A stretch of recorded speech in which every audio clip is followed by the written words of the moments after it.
Au quotidien cette semaine sur LMTV, avec le Festival des vins et de la gastronomie à Laigny-en-Blain du 1er au 3 mars.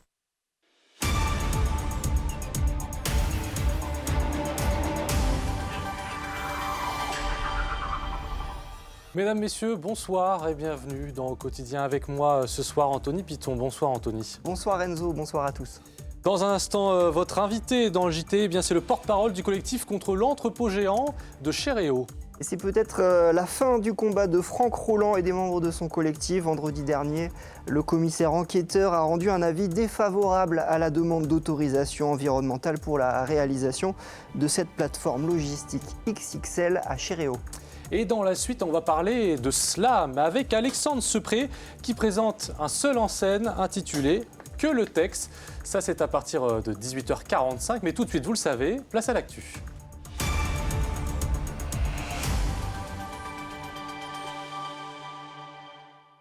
Au sommaire de ce mardi 20 février, les élus du Mans à la rescousse du projet des chronolignes.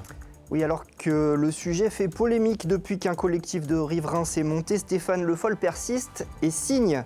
L'abattage des 200 érables de l'avenue Bollé est un choix de courage politique pour l'avenir, dit-il. La Confédération paysanne organise son propre salon de l'agriculture loin de Paris, puisque c'est dans les fermes de leurs adhérents qu'ils invitent le public. Et puis, il n'y a pas d'âge pour être pompier, vous le verrez. Des enfants d'une école primaire ont été formés aux bases du métier à Rouet, près de Ciel-Guillaume. Mais nous le disions en titre, concernant les arbres de l'avenue Bollé, le maire met les points sur les i. La municipalité a répondu ce mardi matin au vent de contestation qui souffle sur le projet des chronolignes, ces bus à hydrogène rapide. Depuis 3 mois, un collectif et des élus dénoncent l'abattage programmé des 200 érables de l'avenue Bollé. Un choix assumé par le maire qui parle de courage politique pour l'avenir. Enzo Maubert. Faire de la politique, c'est pas simplement être dans l'électoralisme et l'opportunité et l'opportunisme. C'est une conférence de presse qui s'apparente à une mise au point du maire Stéphane Le Foll. De dire qu'aujourd'hui, l'objectif de la ville, c'est d'abattre des arbres pour reminéraliser la ville, c'est faux. Un message clair, directement adressé aux opposants du projet Chronoligne Avenue Bollé. Un projet d'avenir, selon le maire. L'artère sera totalement redessinée avec des pistes cyclables, des trottoirs plus larges et surtout plus d'arbres. L'objectif sur Bollé en particulier, c'est de dégoudronner une avenue qui est quand même extrêmement goudronnée. C'est de remettre des arbres, 208 seront replantés, il y en avait 199 aujourd'hui. Et c'est de revégétaliser et de renaturer, c'est-à-dire de faire en sorte qu'il y ait beaucoup plus d'espace végétalisé sur l'avenue. Les 200 érables actuels vont donc bel et bien être abattus, un sort qu'ils auraient de toute façon connu dans une dizaine d'années. On a des arbres qui ne sont pas morts, mais qui sont en phase de début de dépérissement, je vais dire. Ils ont déjà 60 ans. Ce sont des arbres hybrides, ils vont dans les années qui viennent dépérir de plus en plus. On en a déjà abattu quelques-uns pour des questions sécuritaires et dans les années qui viennent, si on ne fait rien, on va multiplier ces abattages sécuritaires. Les nouveaux arbres seront issus de plusieurs essences, des bouleaux, des frênes, des tilleuls. Ils seront aussi davantage éloignés des façades pour permettre leur développement. Ces arguments calmeront-ils les tensions ? C'est un mensonge. C'est un mensonge. Pas sûr, mais pour les élus qui ont fait du porte-à-porte ces derniers jours, la plupart des habitants de l'avenue sont favorables au chantier. Il commencera dès cet été pour s'achever en 2026. Et notez aussi qu'une réunion publique sur ce sujet des chronolignes aura lieu ce jeudi 22 février à 19h à la salle Forum des Quinconces, place des Jacobins. La Confédération paysanne organise un contre-salon de l'agriculture. Ça s'appelle le salon à la ferme. C'était ce lundi dans 2 exploitations sartoises et l'objectif est très clair, démontrer au public que l'agriculture se passe sur le terrain et non pas porte de Versailles à Paris. Alexandre Ferrer. Et pourquoi pas rencontrer l'agriculteur au coin de chez vous ? La Confédération paysanne organise sa 4e édition du Salon à la ferme. Un moyen de se différencier du Salon de l'agriculture ce week-end à Paris. Le Salon de l'agriculture à Paris, c'est un peu une vitrine très édulcorée de ce que pourrait être l'agriculture. Là, on propose vraiment aux gens de venir voir sur place, en fait, d'avoir les pieds ancrés. On n'est pas sur du hors-sol, là, on est vraiment... vous venez sur les fermes, elle est comme elle est le jour J. Et voilà, ça permet vraiment de proposer un temps d'échange, quoi. la souveraineté alimentaire au cœur des échanges de cette édition.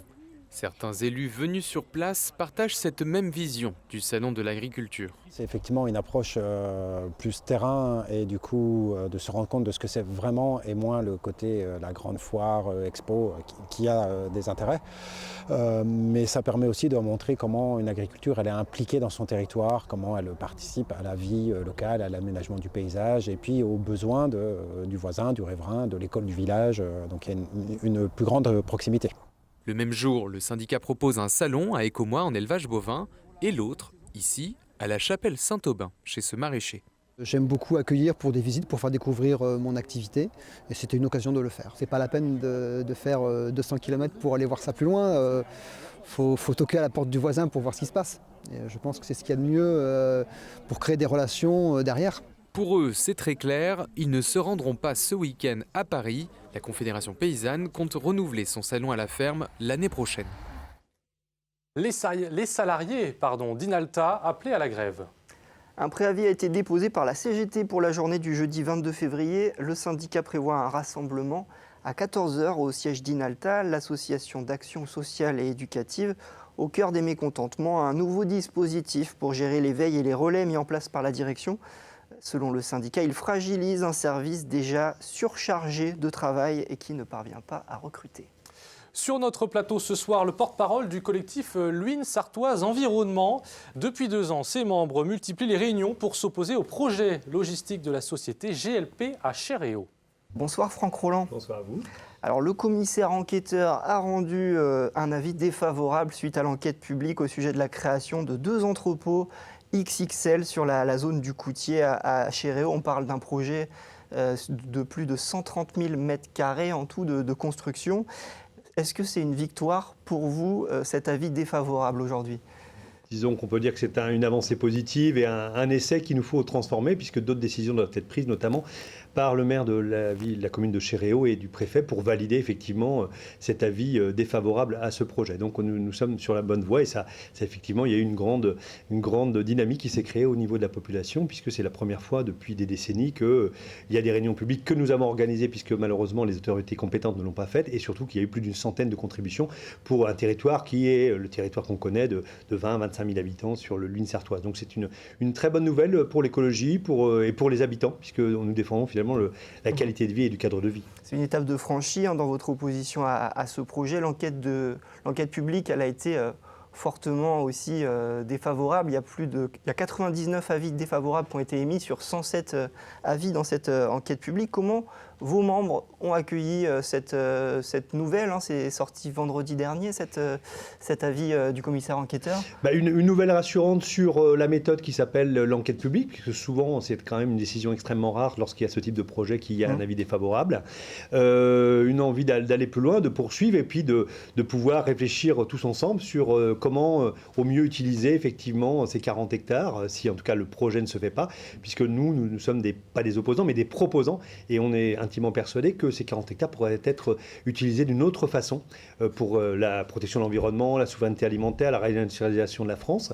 Et donc c'est là-dessus qu'on est content d'avoir entre guillemets gagné, puisqu'on a été soutenu notamment par des acteurs économiques qui avaient une vision du développement économique autre que des simples plateformes qui en général sont plutôt d'ailleurs destructeurs d'emplois que créateurs d'emplois, et notamment sur tout un territoire. C'est des arguments environnementaux, évidemment, que soumet le commissaire enquêteur, notamment le non-respect de certaines préconisations du GIEC. Est-ce que vous pensez que ces 2 ans de combat ont pesé dans la balance au moment de sa décision ? Je crois que ces 2 ans de démarche pédagogique et d'information, de présenter des arguments qui étaient en tout cas les plus impartiaux possibles, ont amené un certain nombre de personnes à réagir, et qui au départ n'étaient pas forcément favorables au fait qu'il n'y ait pas ces plateformes de logistique de créer. C'est un travail de fond, c'est un travail qui a permis de voir qu'une population située dans le Perche-Sartois, une Sartoise, est aussi sensible à la fois à la question environnementale que la question des mobilités, des pollutions, et à différentes autres questions comme quel type d'emploi veut-on sur un territoire, si on veut le rendre attractif, est-ce qu'il faut effectivement paupériser par la venue de salariés qui viendraient dans ces plateformes parce qu'on sait que c'est des travailleurs précaires, ou est-ce qu'il faut le rendre attractif par d'autres activités qui sont dans la tradition de Luynes Sartoise, qui s'appellent les entreprises productives, qui assurent des qualités d'emploi qu'on ne peut pas renier. La question qui reste en suspens, c'est que va faire le maire maintenant, le maire de Chéréo, Yannick Niel. Il est toujours en possibilité d'autoriser ce permis de construire. En théorie, est-ce que vous avez eu des échanges avec lui depuis cette décision? Non, on n'a pas eu d'échange. On a toujours d'ailleurs souhaité toujours le rencontrer. On l'avait rencontré une fois. On avait même reproposé de le rencontrer. Là, on va en faire de même parce que je pense que c'est une décision certainement difficile à prendre pour lui. Mais à un moment donné, il faut écouter sa population et écouter notamment les 4 élus qui, au sein de son conseil municipal, n'ont pas voté en faveur de ce projet. Il faut être pragmatique, être à l'écoute et être ouvert finalement et reconnaître qu'à un moment donné, on peut prendre une autre voie de développement économique sur ce territoire. Quelle suite maintenant pour votre collectif? Eh ben, la suite, c'est la rencontre de nouveau, enfin c'est la rencontre avec le maire de Chéréo et puis travailler après sur, si tout va bien et si ce projet ne se fait pas, sur l'après, comment ces 40 hectares peuvent être utilisés pour la population, l'attractivité du territoire et la qualité et le cadre de vie des habitants de l'île sarthoise. Merci Franck Rolland. Merci à vous. Allez Anthony, on passe à une initiation qui donne le sourire. Des enfants de CM1 et CM2 ont visité le centre formation du SDIS à Roué, un événement organisé par des étudiants en BTS du lycée La Germinière de Rouillon. L'occasion de sensibiliser ces enfants aux risques domestiques, mais aussi aux bases du secourisme. Reportage de Colin Ancel. L'uniforme paré, le casque porté, ces enfants deviennent de véritables pompiers. Oui, la tenue est trop grande, non, ils ne semblent pas dérangés. C'est bien parce que tu apprends plein de choses, comment faire la PLS, comment agir pour les feux, comment il faut lancer. Au programme de cette matinée, différents ateliers. L'eau, ce projet était un peu... Du coup, j'étais habituée vu que je l'avais déjà fait. Liés aussi à des risques domestiques comme un feu de friteuse. Les flammes sont assez impressionnantes avant que les pompiers ne les éteignent. Ça va, mais parce que moi j'en ai déjà vu des feux encore plus gros que ça, mais oui, sinon ceux qu'on n'a jamais vus, oui, ça peut faire peur des fois. À l'initiative de cette demi-journée, des élèves de BTS Axe du lycée La Germinière de Rouillon. Pour un projet scolaire, ces étudiants assistent les pompiers et sensibilisent les jeunes. Je trouve que ça nous apporte quand même de mettre en lien tout le monde, donc là l'organisation, et aussi de la relation avec les enfants. Enfin, c'est quand même pas souvent qu'on a affaire à des enfants. Et puis à des grandes personnes aussi, enfin des commandants, tout ça c'est quand même assez rare. Donc oui, je trouve que c'est quand même assez bénéfique pour nous de faire ça. Et c'est le but, de nous sortir un peu de la formation pour savoir comment on pourrait se débrouiller pour mener à bien un projet en fait. Étudiants, mairie de Roué et le SDIS se sont coordonnés pour un événement qui leur apporte à tous. Pour les pompiers, l'objectif est même double. C'est vraiment d'amener les plus jeunes à être sensibilisés déjà pour eux-mêmes, aux risques domestiques, au secourisme, pour leur vie au quotidien, mais surtout nous de commencer à préparer l'avenir et pourquoi pas envisager des recrutements. Alors que ça soit pour eux, mais également pour leurs parents, parce qu'on sait très bien que quand ils vont rentrer à la maison, ils seront heureux comme tout et ils présenteront leur matinée à leurs parents et pourquoi pas leur donner envie de nous rejoindre comme sapeurs-pompiers volontaires. Un projet caritatif aussi, les étudiants de BTS ont également récolté des fonds, un peu plus de 200 € qui seront reversés à l'œuvre des pupilles pour les orphelins des sapeurs-pompiers. Allez, on termine ce journal avec une belle distinction régionale pour un jeune. Et oui, bravo à notre Sartois Clovis Chaperon qui remporte le concours régional de meilleur apprenti boucher de France. C'était ce lundi au CFA du Mans. Il est apprenti chez monsieur madame Bossard, rue Hippolyte Lecornuet au Mans. Le jeune homme est donc arrivé à la première place, comme lors de l'épreuve départementale que nous avions filmée en janvier. Il représentera donc la Sarthe au concours national le dimanche 26 et le lundi 27 mai à Arras, dans le Pas-de-Calais. Félicitations à lui. C'est déjà la fin de ce JT, mais vous le savez, on se retrouve dans quelques instants pour la suite. À tout de suite, justement.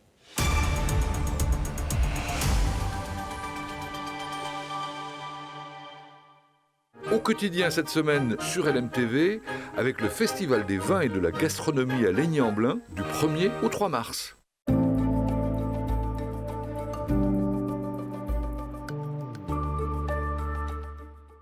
Bonsoir messieurs, dames, ravi de vous retrouver pour ce nouveau bulletin météo. Ça va? Vous allez bien confortablement installés dans votre canapé? On continue de vous accompagner sur LMTV Sarthe avec malheureusement côté ciel, pas que des bonnes nouvelles, bien au contraire, avec toujours l'absence de cet anticyclone. Les nuages resteront très nombreux au cours de ces prochaines heures. Côté température, celles-ci évolueront entre 9 et 11 degrés. Alors c'est vrai que ça restera plutôt bien homogène. 9 degrés au Mans, pour Tours ou encore du côté de Sille-Guillaume. Comptez 10 degrés à Sablé-sur-Sarthe, La Flèche, Luçon. Pour Laval, Alençon et 11 degrés en direction de Mamers. Pour la journée de mercredi, sera déjà le milieu de semaine. Vous le voyez, les nuages resteront très nombreux dès les premières heures de la matinée. Je vous l'avais dit, cette semaine sera assez compliquée de voir les rayons du soleil. Côté température, celles-ci évolueront entre 7 et 9 degrés au petit matin. Je le rappelle, les amis, sont les températures que nous devrions avoir dans l'après-midi. 7 degrés pour La Flèche, 8 à Blois, à Tours ou encore du côté d'Angers. 8 degrés également pour Laval, 9 degrés pour Alençon. Pour la suite de votre journée, eh bien, mine de rien, ça va continuer de se dégrader avec toujours de la grisaille. On aura même le droit à quelques précipitations. Celles-ci resteront plus ou moins marquées selon les secteurs. Côté température, elles évolueront entre 12 et 13 degrés, avec 12 degrés à Vendôme, Blois ou encore à Tours, 13 degrés au Mans, à Alençon, pour Mamers ou encore pour La Flèche, 13 degrés également du côté de Saint-Calais. Jeudi, même programme météo, des nuages, de la pluie, des températures entre 11 et 14 degrés. Et pour la journée de vendredi, ce sera encore une fois la même situation, mais on affinera tout ça bien évidemment lors d'un prochain bulletin météo. À très vite les amis.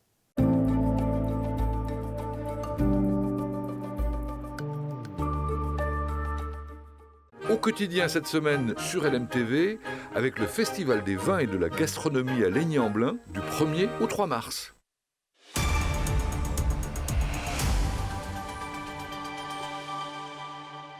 Bienvenue sur LMTV si vous nous rejoignez. On jette un coup d'œil à la carte de la qualité de l'air avec Air Pays de la Loire.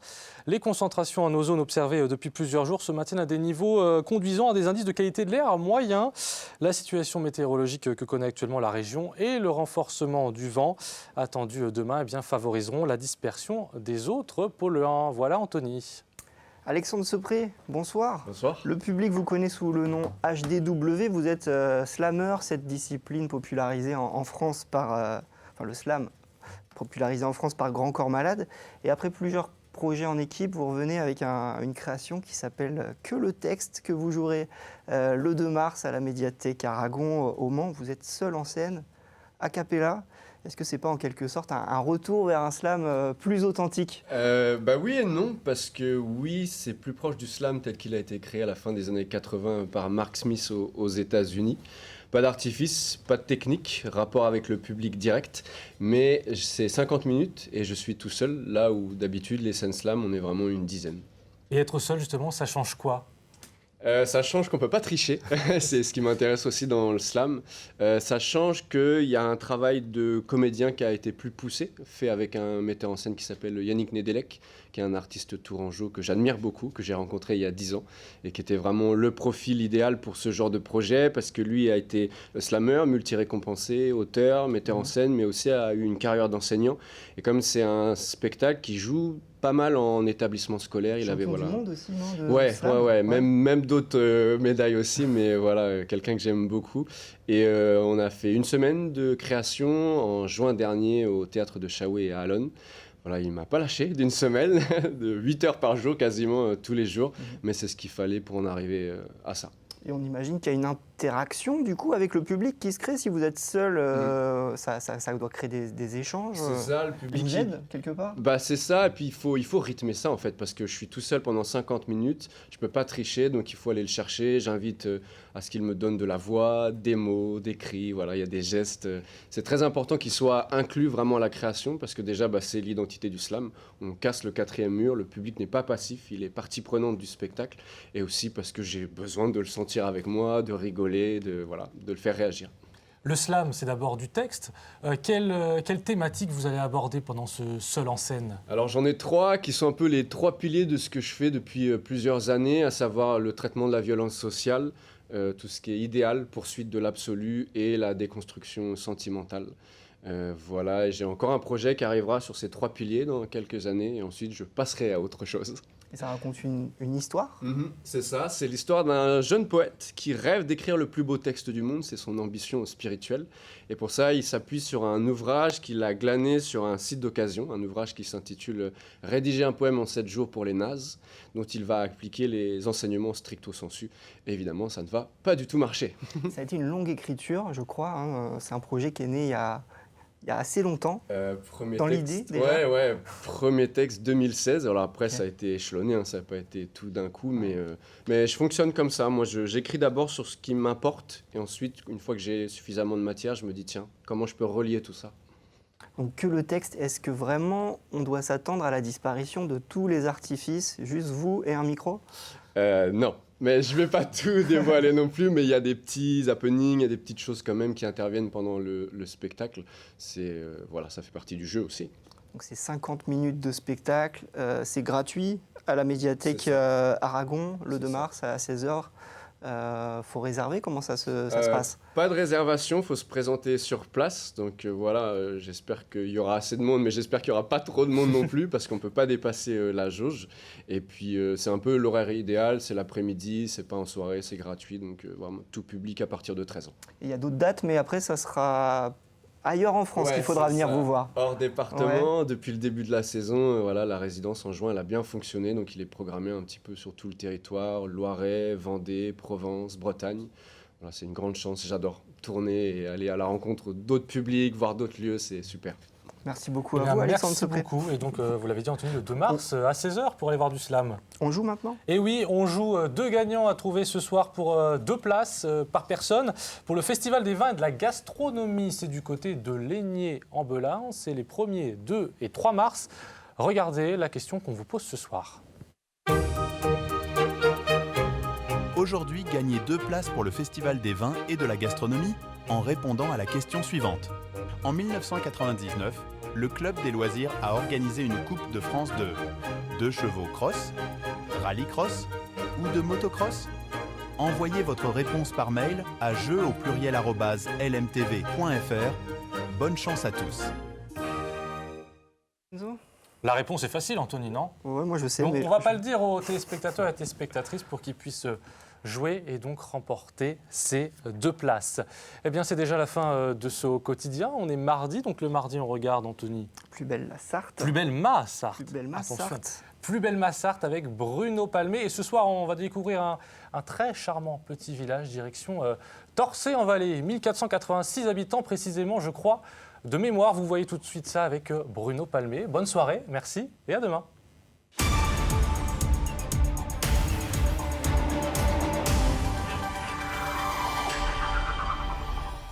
Au quotidien cette semaine sur LMTV, avec le Festival des vins et de la gastronomie à Laigné-en-Belin du 1er au 3 mars.